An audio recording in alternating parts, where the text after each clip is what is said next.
Paddington at Large by Michael Bond. Chapter 7. Paddington and the Christmas Pantomime. Harold Price, said Mrs. Brown, wants to see me, but I don't know anyone called Harold Price. Do I? It's the young man from the big grocery store in the market, said Mrs. Bird. He said it had something to do with the Amateur Dramatic Society. You'd better show him in then, said Mrs. Brown. Now that Mrs. Bird mentioned it, she did vaguely remember Harold Price. He was a rather spotty-faced young man who served behind the jam counter, but for the life of her, she couldn't imagine what that had to do with amateur dramatics. I'm so sorry to trouble you, said Mr. Price, as Mrs. Bird ushered him into the dining room, but I expect you know there's a drama festival taking place in the hall round the corner this week. You'd like us to buy some tickets? Asked Mrs. Brown, reaching for her handbag. Mr. Price shifted uneasily. Well, no, not exactly, he said. You see, we've entered a play for the last night, that's tomorrow, and we've been let down at last moment by the man who's going to do the sound effects. I was told you have a young Mr. Brown who's very keen on that sort of thing, but I'm afraid I've forgotten his Christian name. Jonathan? Asked Mrs. Brown. Mr. Price shook his head. No, it wasn't Jonathan, he said. It was a funny sort of name. He's been on television. Not Paddington, said Mrs. Bird. That's it, exclaimed Mr. Price. Paddington. I knew it was something unusual. I wrote this play myself, he continued eagerly. It's a sort of mystery pantomime, and we're hoping it may win a prize. The sound effects are most important, and we must have someone reliable by tomorrow night. Have you ever met Paddington? Asked Mrs. Bird. Well, no, said Mr. Price, but I'm sure he could do them, and if he'll come I can let you all have free seats in the front row. That's most kind of you, said Mrs. Brown. I don't know what to say. Paddington does make rather a noise sometimes when he's doing things, but I don't know that you'd exactly call them sound effects. Oh, please, appealed Mr. Price. There just isn't anyone else we can ask. Well, said Mrs. Brown doubtfully as she paused at the door. I'll ask him if you like, but he's upstairs doing his accounts at the moment, and I'm not sure that he'd want to be disturbed. Mr. Price looked somewhat taken aback when Mrs. Brown returned, closely followed by Paddington. Oh, he stammered. I didn't realise you were I expected someone much older. Oh, that's all right, Mr. Price, said Paddington cheerfully as he held out his paw. I'm nearly 4. Bear's years are quite different. Quite, said Mr. Price. I'm sure they are. He took hold of Paddington's outstretched paw rather gingerly. Mr. Price was a sensitive young man, and there were 1 or 2 old marmalade stains he didn't like the look of, not to mention a quantity of red ink from the debit side of Paddington's accounts, which somehow or other managed to transfer itself to his hand. You sure you hadn't got anything else planned? He asked, hopefully. Oh, no, said Paddington. Besides, I like theatres, and I'm good at learning lines. Well, they're not actually lines, Paddington, said Mrs. Brown nervously. They're noises. Oh, noises? Exclaimed Paddington, looking more surprised. I've never heard of a noises play before. Harold Price looked at him doubtfully. Perhaps we could use you in some of the crowd scenes, he said. We're a bit short of serfs. Serfs? Exclaimed Paddington. That's right, said Mr. Price. All you have to do is come on and say odds bodkins every now and then. Odds bodkins? Repeated Paddington, looking more and more surprised. Yeah, said Mr. Price, growing more and more enthusiastic at the idea. And if you do it, well, I might even let you say gadzooks and scurvy knave as well. Perhaps you'd both like to go into it all down at the hall, said Mrs. Brown hastily, as she caught sight of the expression on Paddington's face. A very good idea, said Mr. Price. We're just about to start a rehearsal. I can explain it all as we go along. He did say it's a pantomime, said Mrs. Bird, when she returned from letting Paddington and Mr. Price out. I think he did. Said Mrs. Bird. Well, if Paddington has a paw in it, there'll be plenty of pantomime, you mark my words. Here we are, said Mr. Price, as he showed Paddington through a door marked Private Artists Only. I'll take you along and introduce you to the others. Paddington blinked in the strong lights at the back of the stage and then sniffed. There was a nice smell of grease paint, and it reminded him of the previous time he'd been behind the scenes in a theatre. But before he had time to investigate the matter, he found himself standing in front of a tall, dark girl who was stretched out on a couch. "Deirdre," said Mr. Price, "I'd like you to meet the young Mr. Brown I was telling you about. He's promised to lend a paw with the sound effects." The dark girl raised herself on one elbow and stared at Paddington. "You didn't tell me he was a bear, Harold," she said.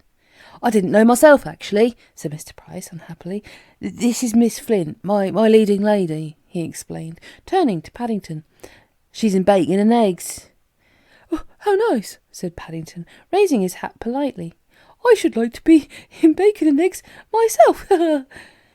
"You look rather as if you have been," said Miss Flint, shuddering slightly as she sank back onto the couch.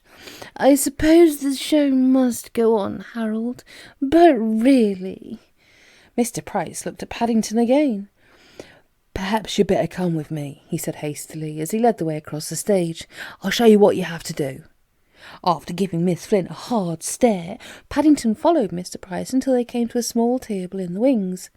"This is where you'll be," said Mr. Price, picking up a large bundle of papers. "I've marked all the places in the script where there are any sound effects.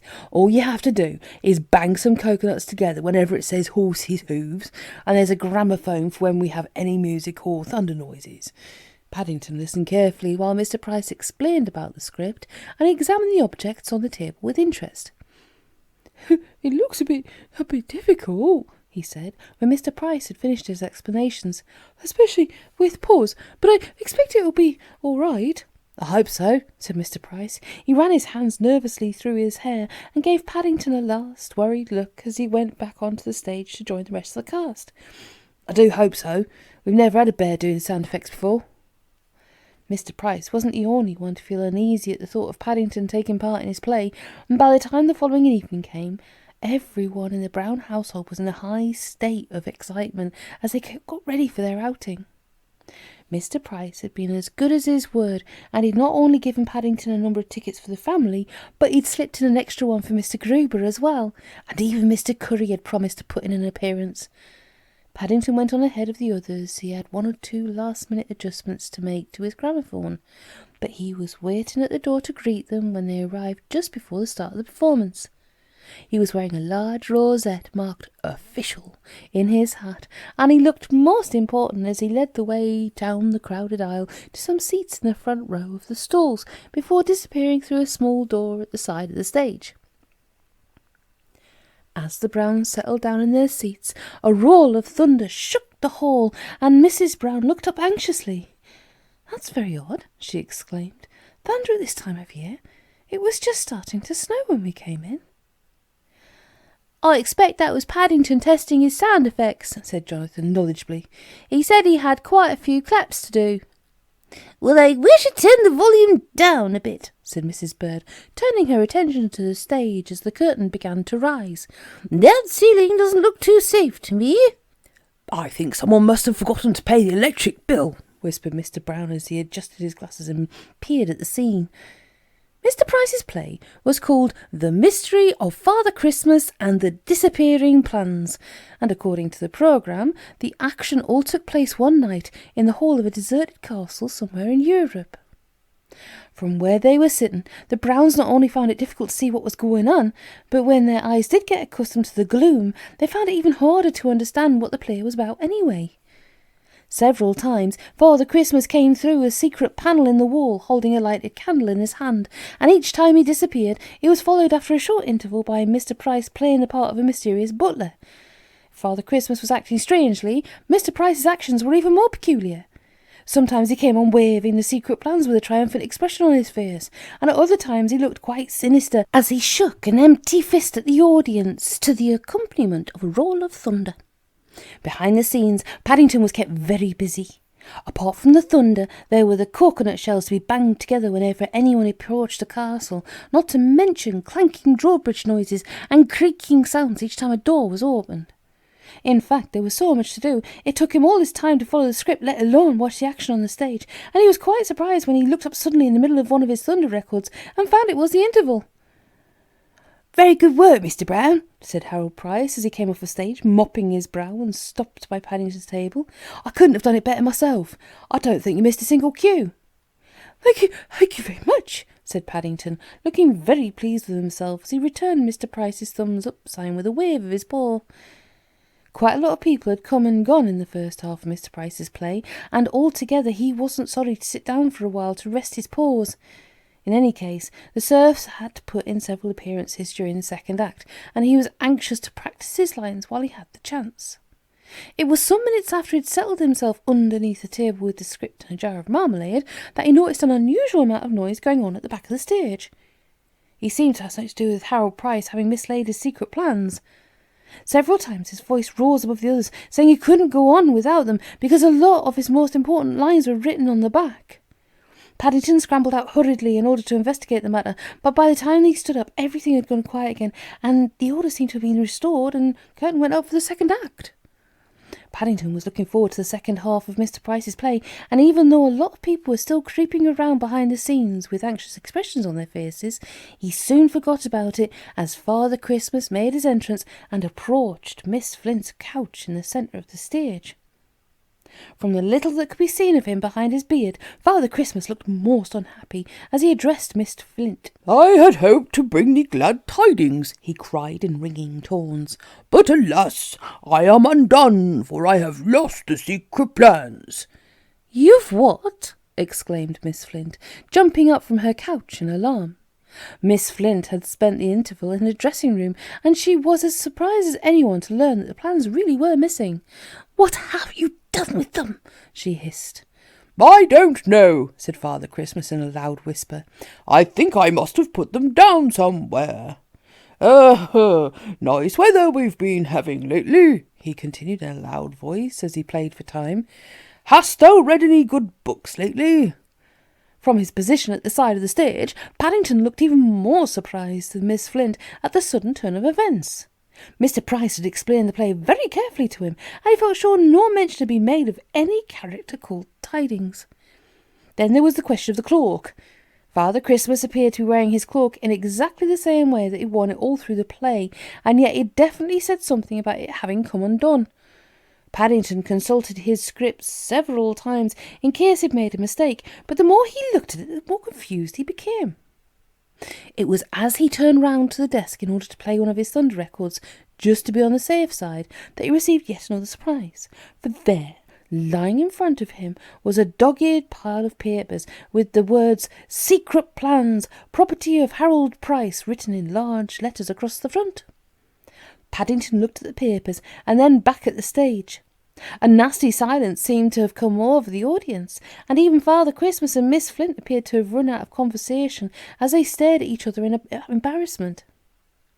Coming to a decision, Paddington picked up the secret plans and hurried onto the stage with a determined expression on his face. After raising his hat several times to the audience, he waved in the direction of the Browns and Mr. Gruber, and then turned towards the couch. "Hot Puddykins!" he cried, giving Father Christmas a hard stare. "I've come to do you up." "You've come to do what?" repeated Father Christmas nervously, as he stood clutching the candle in one hand and the end of the couch in the other. "I'm afraid I can't see anything about glad tidings in my script," continued Paddington, "but I've found your secret plans." Paddington looked very pleased with himself as a burst of applause came from the audience. "Scurvy knave!" he explained, making the most of his big moment. "Gadzooks, you left them under my coconuts." "I left them where?" said Father Christmas in a daze as Paddington held out the plans and he exchanged them for the candle. "Under my coconuts," explained Paddington patiently. I think you must have put them there in the interval." "Fancy leaving your plans under a bear's coconuts," hissed Miss Flint. "Fine spy you are." While Miss Flint was talking, a glassy look came over Father Christmas. So much had gone wrong already that evening, it didn't seem possible anything else could happen, but there was definitely a very odd odour coming from somewhere.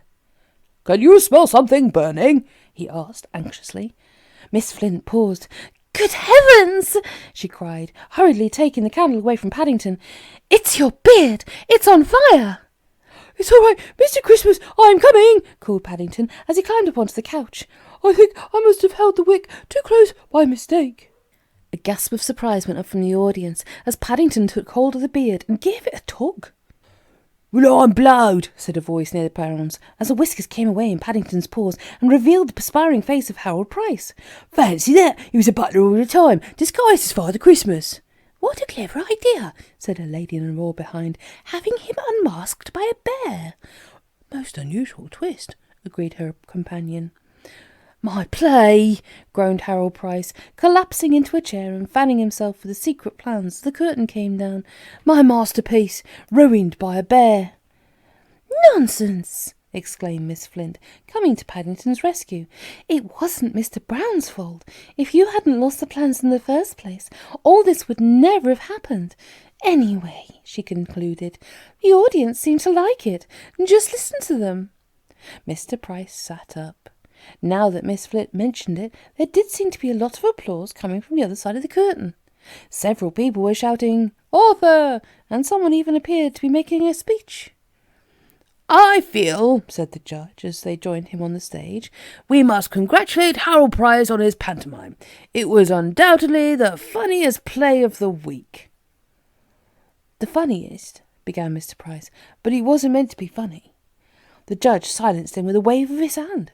"Not only was it the funniest, but it had the most unusual ending I've seen for many a day. That Surf Bear," he said as he consulted a piece of paper in his hand, "his name doesn't appear to be on the programme, but he played his part magnificently. Remarkable timing. The way he set light to your beard, one false move with his paw, and the whole lot might have gone up in flames. I have no hesitation," he concluded, amid a long burst of applause from the audience, "in awarding the prize for the best play of the festival to Mr. Harold Price." Harold Price looked rather confused as the applause died away, and someone called out, "Speech!" "It's very kind of you all," he said, "and I'm most grateful. But I think I ought to mention that although I wrote the play, young Mr. Brown here had quite a large paw in the way it ended.